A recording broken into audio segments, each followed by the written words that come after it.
Nos rescaldos eleitorais já é um clássico, o Fora do Baralho não perde a oportunidade de se reunir para as jogadas políticas que importam. Presidente da República eleito, António José Seguro, algumas cartas em cima da mesa, ilações que já podemos tirar, outras que podem ser trunfos na manga, porque em política nada é garantido e os últimos anos têm mostrado que de previsível esta arte tem cada vez menos. Contamos com 3 dos nossos 4 ases, o Jorge Fernandes, o Luís Aguiar Conraria e a Susana Peralta. És a primeira, Susana, uma carta de ouros para o presidente eleito que, sem assumir ainda oficialmente funções, há um recorde que já ninguém lhe tira. Teve o maior número de votos de sempre em presidenciais, mais de 3.482.000, mais do que Mário Soares, que detinha esse marco. E o próprio António José Seguro confessa-se surpreendido com a dimensão da vitória.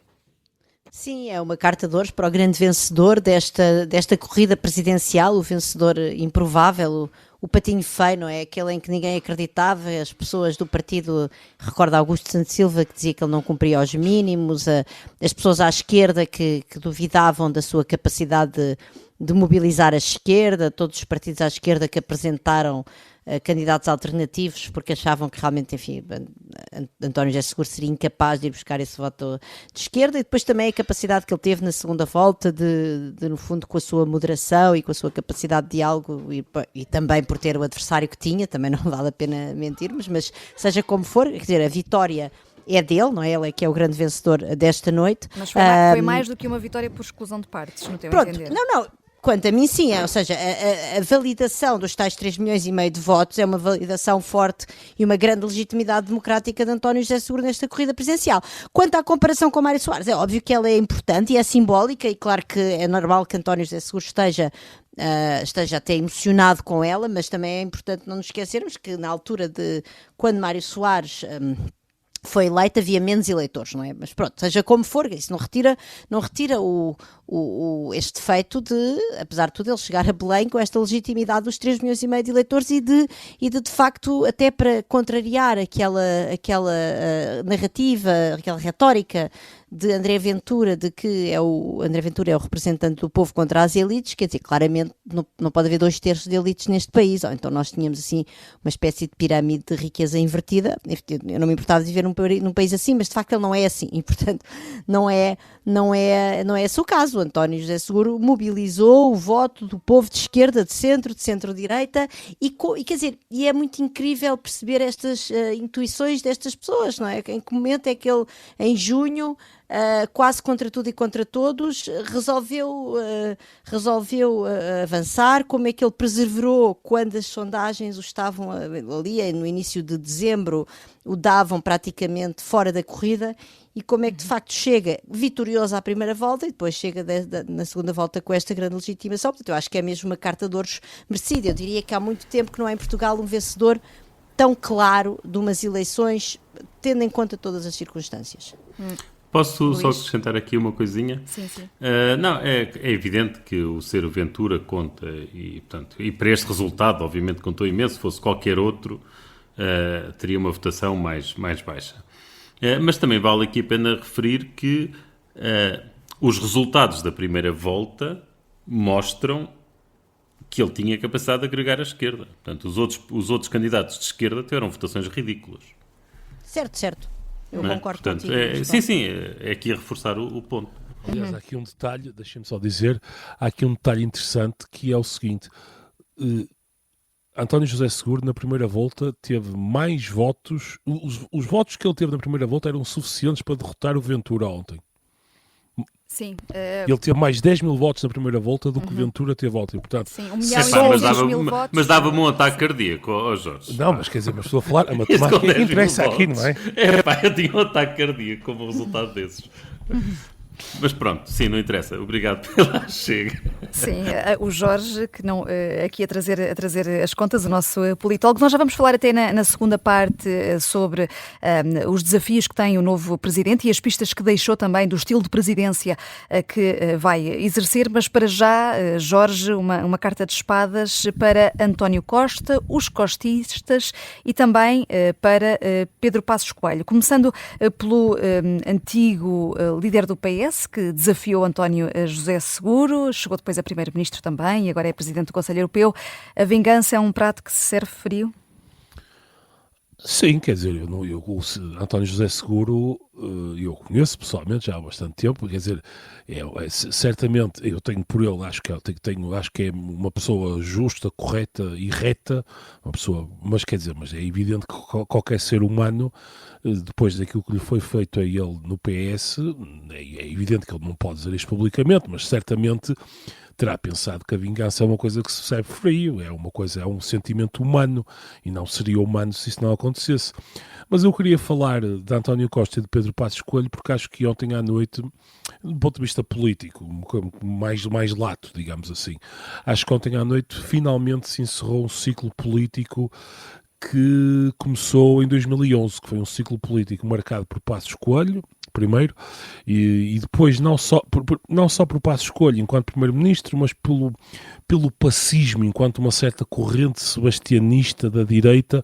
Quando Passos Coelho foi embora em 2015, ficou sempre um travo de boca a uma parte da direita, porque acharam sempre que Passos Coelho era a pessoa que poderia, enfim, de alguma maneira ganhar a direita, e depois, quando o Chega apareceu, pensaram sempre que Passos Coelho seria a pessoa que poderia vir e, no fundo, acabar com Ventura, ou muito perto disso, e seria a pessoa que poderia agregar a grande casa da direita. E acho que, portanto, e ao mesmo tempo que esse movimento ocorreu à direita, aconteceu também um certo domínio do costismo dentro do Partido Socialista. E sabemos, quer dizer, acho que é mais ou menos ponto assente em Lisboa e nos corredores, que António Costa, mesmo a partir de Bruxelas, continua muito atento à vida política do PS e continuou durante muito tempo a tentar, de alguma maneira, com os seus vários peões, controlar ou, de alguma maneira, influenciar a vida política do PS. E ontem isso acabou definitivamente. O costismo morreu. Acabou o costismo enquanto corrente política, digamos assim. Portanto, passamos para a página seguinte. Enfim, António José Seguro está em Belém, José Luís Carneiro é quem está na liderança do PS.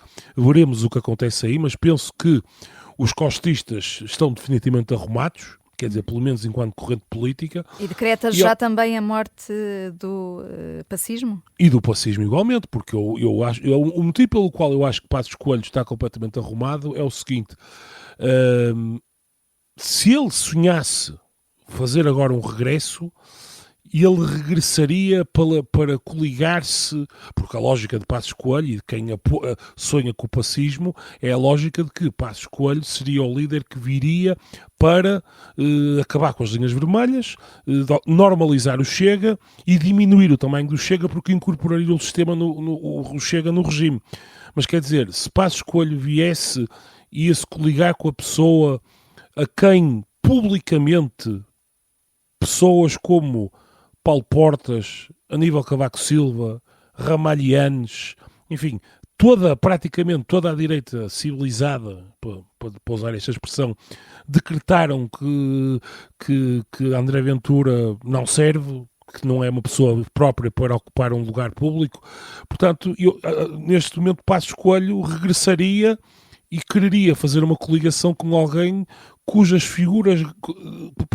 Portanto, queria fazer uma coligação com alguém que as figuras gradas do campo político histórico de Passos Coelho disseram que ele não era uma pessoa à altura de ocupar qualquer cargo em Portugal. Portanto, eu acho que nestas circunstâncias a Passos Coelho, quer dizer, está sem a mínima margem de manobra, e o pacismo e o costismo acabaram ontem à noite, e felizmente para o país, porque está na altura da direita finalmente virar a página do pacismo, e está na altura da esquerda e do centro-esquerda virar a página do costismo. Olhando para as ilações que podemos tirar destas eleições quanto ao eleitorado de direita, Luísa Aguiar Conraria, tens uma carta de copas precisamente para esta parte do eleitorado. Queres fazer uma espécie de homenagem ao soldado desconhecido, é isso? Neste caso, ao votante anónimo, portanto, ao eleitor anónimo, mas sim, era um bocado essa ideia, aliás, vem aqui na sequência até do que o Jorge estava a falar. Eu lembro-me de, durante a primeira, na altura da campanha, ou antes da campanha para a primeira volta, quando os partidos de esquerda tinham uma enorme relutância em apoiar António José Seguro, quer dizer, que os mais à esquerda não apoiaram mesmo, mas mesmo o apoio do PS era aquele que se via, não é? Portanto, só mesmo nas últimas 2 semanas é que mostraram algum entusiasmo. Eu, na altura, comentei num artigo de jornal que esperava que os eleitores de esquerda tivessem bem mais bom senso do que os eleitores, do que os seus dirigentes ou do que os seus representantes. Pronto, e isso veio-se a revelar assim, e tanto assim foi que seguro teve um excelente resultado na primeira volta. E depois, a determinada altura, tive a mesma sensação na segunda volta. Quer dizer, depois é verdade que depois, ao longo do tempo, apareceu toda a gente a apoiar António José Seguro, e só mesmo oficialmente é que nem o PSD nem a IEL apoiaram, e também diria que das pessoas relevantes, a única pessoa relevante que não manifestou apoio a ninguém foi realmente Passos Coelho. Mas, de facto, houve ali uma altura em que eu tinha a sensação que era, espero que o eleitorado de direita, espero que os eleitores de direita, essa grande massa anónima que são as pessoas que votam, e da qual tanta gente se afirma a sua porta-voz, como é o caso de André Ventura, que tivessem bom senso de ir votar. E de ir votar e que percebessem em causa o que estava em causa nas eleições, e a verdade é que o fizeram. E o fizeram, e mostraram até que algumas das preocupações que algumas pessoas tinham, aliás, como eu e o Jorge aqui manifestámos quando estávamos a falar da hipótese, quando discutimos a hipótese de adiar as eleições e tal, e vimos que, de facto, esta grande massa anónima, portanto, estes soldados desconhecidos, perceberam a importância desta eleição e foram votar. E daí as minhas copas para eles todos, e para eles e elas. André Ventura não... Agora, sim. Diz, eu queria responder ao Jorge também, se for possível. Eu percebo o que Jorge diz sobre o costismo. Sobre o pacismo, acho que não. Acho que parece-me que ele está a fazer aqui uma interpretação errada, porque, vamos lá ver, não era o Passos que podia acabar com o Ventura. A questão é que o Passos podia absorver o eleitorado de Ventura, ao mesmo tempo que mantinha o de PSD. E nada deste resultado do António José Seguro pôs isso em causa. Portanto, acho que qualquer declaração sobre o fim de Passos Coelho é prematura. E em relação ao Costa, quer dizer, Jorge, se nós há 3 anos falássemos no António José Seguro como possível presidente, rir-nos-íamos e nem sequer admitiríamos isso como hipótese. Portanto, declarar estas coisas como morreu, nunca mais volta, são aquelas declarações tremendistas para as quais não temos, de facto, informação que nos permita concluir alguma coisa. André Ventura não conseguiu unificar a direita, conseguiu ter mais votos do que Luís Montenegro teve quando foi eleito primeiro-ministro em 2024, mas não superou a AD em número de votos nas legislativas subsequentes em 2025. Tem mesmo assim um embalo que precisa para ser o próximo primeiro-ministro. Foi reclamando isso ontem à noite, durante a noite eleitoral. Quer dizer, estás a falar para mim ou para... Sim. Quer dizer, eu admito que sim, que ele pode ter um resultado que lhe permita ser primeiro-ministro. Agora, ou ele consegue vencer a rejeição que tem à direita, portanto, ou então será um primeiro-ministro por pouco tempo, porque ser primeiro-ministro com 30% dos votos ou 31% dos votos, com o PS e o PSD e todo o resto do Parlamento contra eles e com o resto do eleitorado contra ele, será um governo muito instável. Portanto, se quer ser um governante com alguma capacidade de fazer coisas ou de governar, tem de conseguir melhor do que aquilo que conseguiu até este momento. Vai ter de construir pontes que para já não parece ter conseguido construir. Pronto, aqui se calhar a tábua de salvação será o Passos Coelho, e assim passo ao Jorge, que assim já me pode responder. Sim, Jorge, querias... Sobre isto do Passos Coelho, eu queria ainda dizer outra coisa, que é, eu acho que pode estar, isto é, quer dizer, uma mera suposição, e estamos no campeonato mesmo do comentário político do mais puro e duro. Eu acho que podemos estar a chegar a um momento em que houve um momento que Ventura não se importaria de ser o parceiro júnior ou o número 2 de Passos Coelho. Mas será que Ventura, neste momento, pensa que ainda precisa de Passos Coelho? Porque Ventura, o desafio que ele tem pela frente é um desafio de moderação, normalização, no fundo de recentrar o seu partido para aquilo que o Luís estava a dizer, bem, quer dizer, baixar as taxas de rejeição que tem, especialmente no meio da classe média. E isso não é feito com Passos Coelho, quer dizer, isso é um caminho político que ele tem que fazer com as elites do partido dele. Portanto, eu neste momento tenho dúvidas, digamos que eu acho que o equilíbrio de forças entre PSD e Chega, e convém lembrar, relativamente aos resultados eleitorais, neste momento ainda faltam votar, portanto, 20 conselhos, não é? Portanto, ali temos ainda 20, ainda há alguns sítios por votar. Não são 20 municípios, Jorge. Como? Não, são 20 freguesias. Faltam 20 freguesias. 20 freguesias, desculpa, exato. Sim. Faltam 20 freguesias. Mas o que eu queria dizer era que Ventura ontem ficou, neste momento, está a sensivelmente 60 mil votos do resultado que levou Montenegro ao poder em 2024.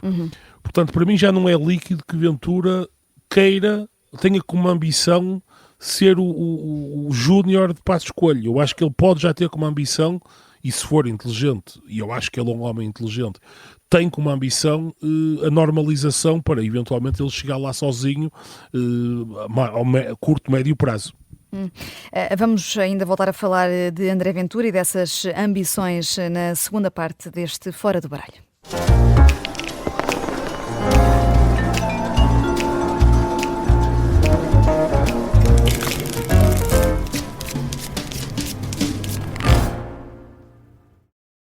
Vejo 3 fotos e canho tudo. E penso, ela não tem estado em retivos, ela se calhar tem tentado sempre fazer isto. Esta é a história de como dezenas de portuguesas se tornaram seguidoras de uma seita controlada por um guru manipulador. Recrutadas numa escola de yoga em Lisboa, muitas acabam em casas de massagens eróticas ou a serem filmadas em cenas de sexo e orgias. É um site de porno que não tem nada a ver com tantra, que ele é só ganhar dinheiro. Episódio 2. Há raparigas a desaparecer. Os segredos da seita do yoga. É uma série para ouvir em 6 episódios que faz parte dos Podcast Plus do Observador. É narrada por mim, Daniela Roy, com banda sonora original de Benjamin. Os Podcast Plus do Observador têm o apoio da Kia.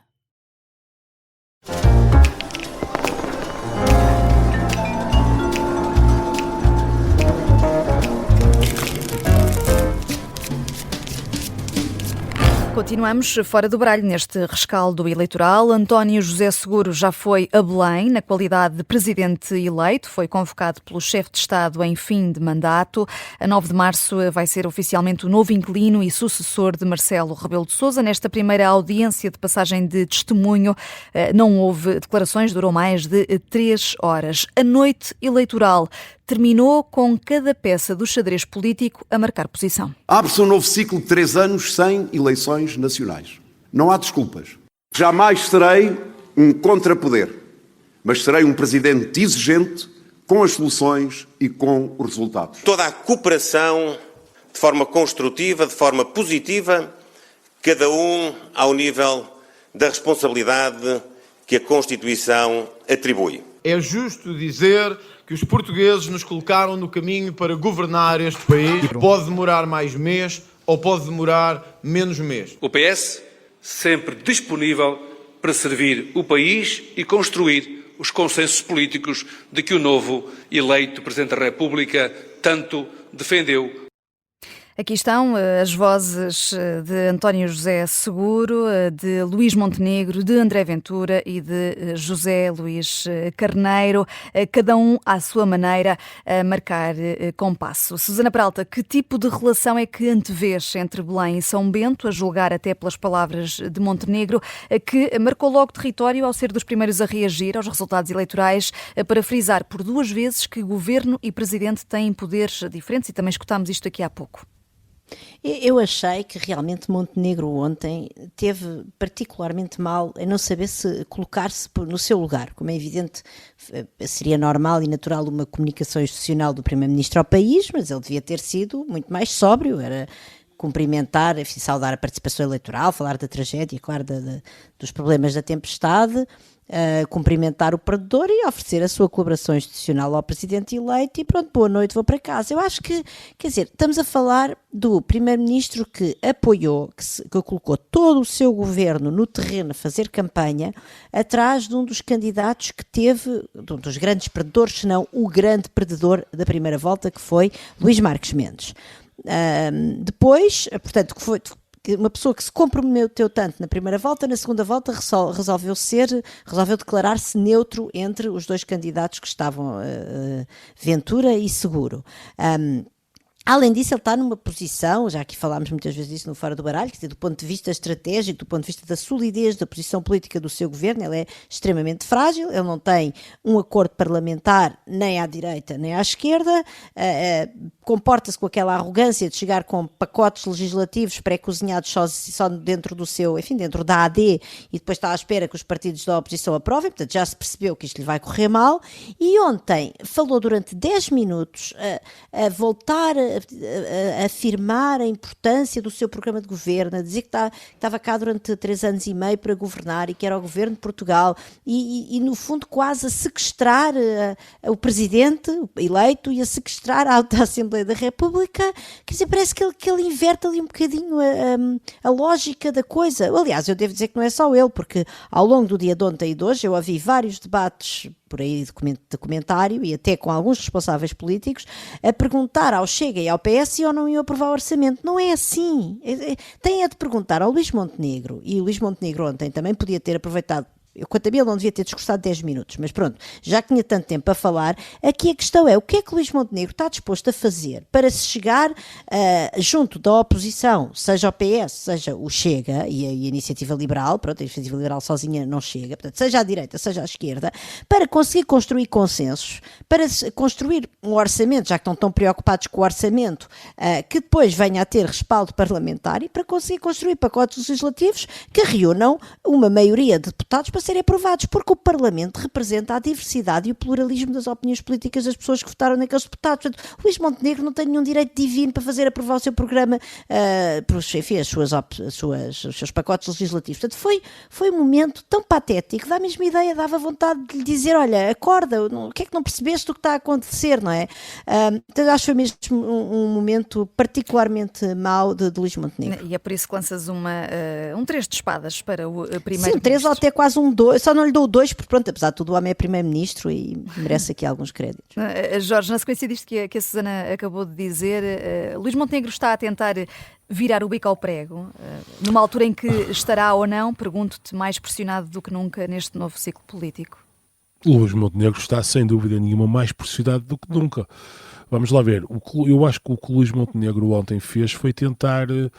Eu acho que a Susana usa uma expressão boa, que é, ele tentou de alguma maneira, ele sabe que Seguro, e aliás o próprio Seguro ontem disse isso, quer dizer, ele disse que por ele não haverá dissoluções da Assembleia da República e, portanto, no fundo, ele está a tentar pôr um fait accompli, quer dizer, ele está a tentar pôr o Chega e o PS, o partido do PS, perante um facto consumado. Portanto, ele diz, eu não quero eleições, o Sr. Presidente da República, o novo Presidente da República não quer eleições, portanto, vocês têm que comer e calar aquilo que eu apresento. Basicamente, isto foi... de uma forma grosseira, o subtexto da mensagem de Luís Montenegro. Ele não percebeu, nós já dissemos aqui no Fora do Baralho N vezes, que ele tem uma maioria, para citar o outro, assim, pouquinha, mesmo muito pouquinha. Agora, isto é o que ele quer, e eu acho que, estou convencido, posso estar enganado, mas acho que Seguro não vai unilateralmente tomar nenhuma ação para mandar abaixo o governo. Eventualmente, se a situação o exigir, poderá ser obrigado a isso, mas penso que não irá unilateralmente fazer isso neste momento. Agora, eu acho que as eleições de ontem mostraram duas coisas. E mandam 2 sinais importantes para os partidos que no fundo irão ter que aprovar, necessariamente, um deles terá que aprovar os orçamentos de Montenegro. Bem, para o Chega mostra uma coisa evidente, que é, ontem no Chega, eu sei que há muitas pessoas que estão a tentar diminuir isto, mas eu continuo convencido que André Ventura teve uma vitória, e ele vendeu mal, e eu acho que ele se enganou no modo como montou a narrativa entre a primeira e a segunda volta, entusiasmou-se. Geriu mal as expectativas. Geriu mal as expectativas, não tenho grandes dúvidas sobre isso. Ele geriu mal as expectativas porque ele na primeira volta ficou em primeiro lugar, mas ele sabia que na segunda volta inevitavelmente iria perder. Quer dizer, não havia nenhum cenário em que ele ganhasse. Portanto, a vitória de António José Seguro foi muito folgada, mesmo que não fosse tão folgada, a Ventura perderia. Portanto, os números são o que são. E contra isso não se pode fazer nada. Mas geriu mal a coisa porque André Ventura, ontem, o headline poderia ser a extrema-direita ou a direita radical em Portugal tem o melhor resultado sempre, do ponto de vista de votos absolutos. E é verdade. André Ventura ontem levou o Chega, em 7 anos, ao melhor resultado eleitoral de sempre. E, portanto, este é um facto. E o que é que isto sinaliza ao partido? Que o crescimento do partido, o Chega necessita de eleições como pão para a boca. Portanto, cada eleição tem sido sempre a subir. Portanto, os incentivos para o Chega, pode não ser já, mas nos próximos meses, um ano e meio, tentar ir para eleições é fortíssimo. Por outro lado, o Partido Socialista ontem, eles podem negar isto, mas inevitavelmente, depois daquilo que aconteceu nas últimas eleições, a sensação que José Luís Carneiro terá neste momento é que, se calhar, o medo que há dentro da atual elite do Partido Socialista de ir às urnas, se calhar, pensam eles, e não é assim tão fundada, há menos fundada do que aquilo que eles tinham pensado, porque vejam, António José Seguro até teve este grande resultado esse que o Partido Socialista não precisa remotamente para poder chegar ao governo novamente. Portanto, eu acho que antes destas eleições presidenciais era claríssimo que o PS não queria eleições tão cedo. E eu acho que esse cálculo mudou. E ao mesmo tempo o Chega confirmou novamente que é bom haver eleições constantemente porque este ciclo dos últimos poucos anos em que houve muitas eleições, o Chega foi sempre a crescer. Independentemente eu acho que esta é a conclusão que deve ser tirada de ontem à noite. E portanto, sob esse ponto de vista, eu não sei como é que Luís Montenegro vai conseguir gerir isto, especialmente com a arrogância que ele tem e como ele acha que tem uma maioria absoluta. Alguém o convenceu disso, não sei muito bem quem. Eu não sei como é que ele vai conseguir sobreviver politicamente e tenho muitas dúvidas que aquilo que ele diz que temos 3 anos e agora é que vai haver reformas, agora é que o governo... Quer dizer, é impensável isso eu não estou a ver Montenegro sequer com a capacidade e com o manpower do governo. Quer dizer, se tirarmos as presidenciais de lado... Quer dizer, a Ministra da Administração Interna, isto foi risível, simplesmente, a gestão que a senhora fez desta questão da crise. No Melo, com os militares. Portanto, não há manpower no governo para levar isto a algum lado. Portanto, Luís Montenegro precisava ter um grande governo, quer política, quer tecnicamente, para conseguir sobreviver neste ambiente atual. E, portanto, eu acho que... Pode vir aí uma remodelação para... Muito provavelmente, quer dizer, não sei se ele consegue, não é? Não sei sequer se ele terá gente, se ele tem uma elite suficientemente forte em redor dele que o leva, que consiga de alguma maneira, que esteja disposta a entrar nesse governo, que isso é sempre outra questão. Essa é outra questão e cá estaremos também para analisar se vier a haver alguma remodelação, mas olhando para esta questão da estabilidade, que foi uma palavra ontem dita por Luís Montenegro, os tais 3 anos e meio de estabilidade, também por José Luís Carneiro e pelo presidente eleito António José Seguro, que disse que não será por ele que a legislatura será interrompida. Luís, pode ser difícil garantir esta estabilidade até por estes cálculos que podem ter mudado nos partidos, como estava aqui a referir o Jorge? Deixa-me ir um pouco mais atrás. Quer dizer, o Chega está sempre a subir até deixar de subir, não é? Portanto, é como o Peru, que está vivo, o dia de hoje é igual ao de ontem, até o dia 23 ou 24 de dezembro, não é? Mas achas que já chegou ao teto que podia chegar? Não sei, e acho que esta segunda volta é muito pouco indicativa disso. Porque, vamos lá ver, quer dizer, é quase uma certeza matemática que ele ia ter mais votos do que a primeira.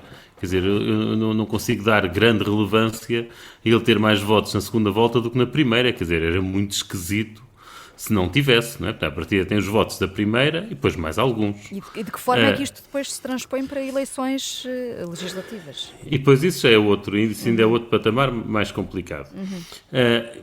Mas, portanto, aqui a questão é saber se os 400 mil votos que ele foi buscar na segunda volta são muito, pouco ou o mínimo que era razoável esperar.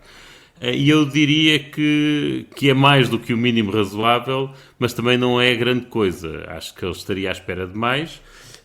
E volto, eu estou sempre aqui a chamar a atenção do Jorge para essas coisas. O Jorge, na noite eleitoral, prevê que ele quase se aproxime dos 50%. A semana passada estava a prever 40%, e agora diz que 32% ou 33% é uma coisa muito boa. Quer dizer, uma pessoa também...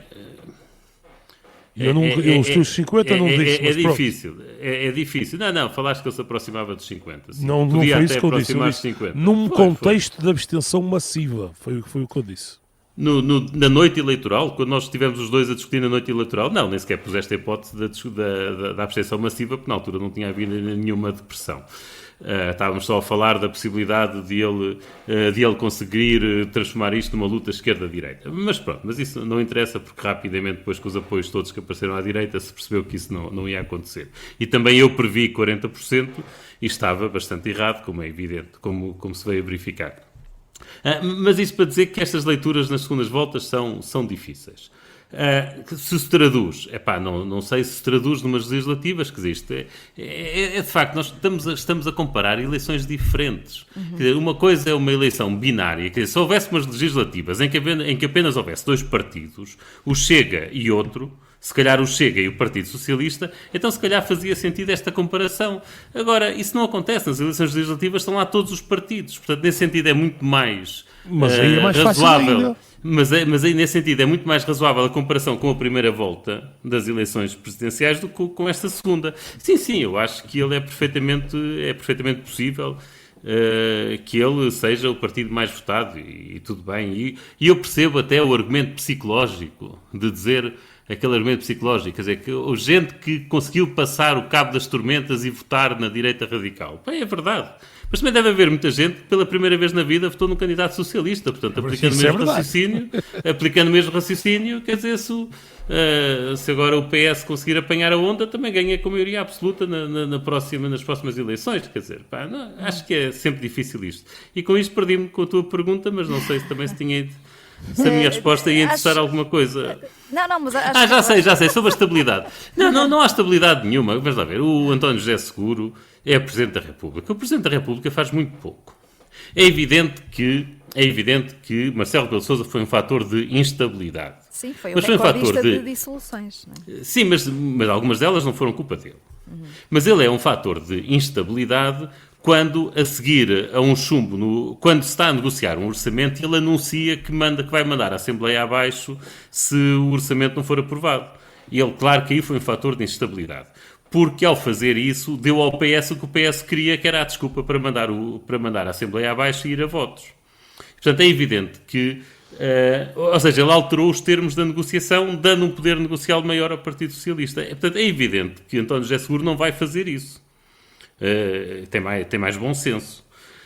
Mas também é evidente que se a determinada altura se entra num impasse e nenhum orçamento é aprovado, que ele tem de fazer alguma coisa, quer dizer, não é ele ser um fator de instabilidade ou não, ele tem de trabalhar com os ingredientes que lhe dão.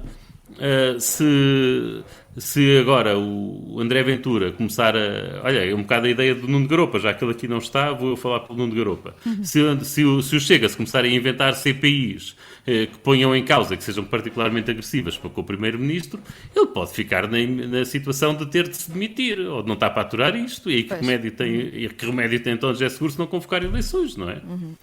CPIs, as Comissões Parlamentares de Inquérito. Susana? Sim, eu queria dizer que eu ouvi, acho que foi na entrevista de António José Seguro ao Daniel Oliveira, que o Daniel estava a confrontar, então, e se for assim, dissolve, não dissolve, enfim, a tentar perceber um bocadinho, no fundo, como é que ia ser António José Seguro presidente, que é o trabalho normal de quem entrevista, mas António José Seguro, numa altura, disse-lhe algo do género, estou a citar de cor, eu não vou ser um algoritmo em Belém, que vai exatamente ao encontro do que o Luís acabou de dizer, ou seja, o problema de Marcelo não foi dissolver, embora ele objetivamente tenha dissolvido muito mais que os outros todos, portanto, vê-se que ele gosta de brincar às eleições.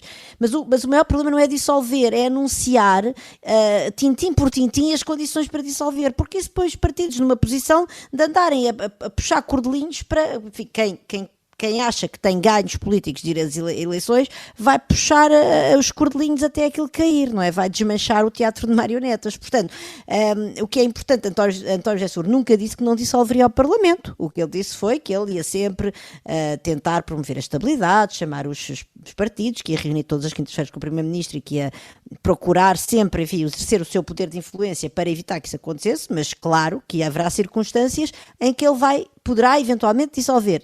O que é, ainda bem, é que ele não nos está a dizer quais são, e isso é uma grande vantagem. Só por isso já valerá a pena, a partir daqui a um mês, termos António José Seguro em Belém. Também querias dizer alguma coisa sobre André Ventura e sobre se ainda tem possibilidade de aumentar aqui a votação ou não? Pronto, eu acho que eu percebo que realmente uma segunda volta é muito especial, são apenas 2 candidatos e tal. Aquilo que o André Ventura disse ontem, que ele tinha mais, que ele tinha 33% e que o Luís Montenegro tinha tido apenas 31%, se não estou a errar, ele tinha mais percentualmente, quer dizer, é uma comparação completamente absurda, não só em número de votos. André Ventura teve menos votos agora, teve 1.700.000 e a AD tinha tido 1.900.000 nas legislativas de maio, como a AD estava a concorrer com, não sei, 10, 12 partidos, e ele agora estava a concorrer contra apenas um opositor, que era António José Seguro. Portanto, nós não vamos aqui entrar neste tipo de jogos de entorces à lá André Ventura. Isto dito, há um aspecto desta segunda volta que é, de algum modo, isto é a melhor forma de aferir efetivamente quantas pessoas é que estão dispostas a confiar o seu voto a André Ventura, não é? Portanto, de facto um círculo nacional único, uninominal, portanto, todos os votos contaram para o mesmo pote, por assim dizer, é o mais parecido uma eleição de um delegado de turma e, de facto, as pessoas estavam a votar diretamente em André Ventura para um cargo também ele unipessoal. Claro, depois podemos pensar, há pessoas que se calhar querem André Ventura no Poder Executivo, não o querem em Belém, pronto, há esse efeito, mas de facto eu acho que de algum modo a melhor medida que nós temos do valor político de André Ventura pode ter sido esta segunda volta, e mesmo que ele venha a ter numas eventuais eleições legislativas que o Chega dispute e que André Ventura, que o Chega seja o partido mais votado, porque de facto ele está ali a 200.000 votos da AD, e isto com uma grande fragmentação parlamentar, não é impossível que ele consiga isso, não é? No entanto, apesar de também ter havido mais pessoas a votar nas legislativas, foram mais de 500 mil, mas pronto, não vou estar aqui com muitas contas, que isto é complexo. Mas, no entanto, a verdade é que também aquilo que ficou claro ontem é que a generalidade das pessoas não quer André Ventura, e portanto não é muito claro depois como é que ele vai, o que é que ele vai fazer, quer dizer, ele não vai conseguir ninguém para governar, e portanto, como disse o Luís, aquilo nunca vai correr muito bem, e eu acho que ficou claro agora que, quer dizer, como partido da direita que se alia a André Ventura, vai ter uma deserção não só de elites como de eleitores. Nós vamos continuar a digerir os resultados eleitorais e também os sinais que os líderes políticos nos vão dando sobre os tempos que aí vêm, se serão mais ou menos estáveis. Na sexta-feira há o programa habitual com a jogada da semana e os 4 ases da análise política, e no domingo é a Susana Peralta precisamente que responde às perguntas dos ouvintes. Envie as suas questões para fora do baralho@observador.pt 91002 41 85. Eu sou a Vanessa Cruz, até sexta, depois das 7, na Rádio Observador.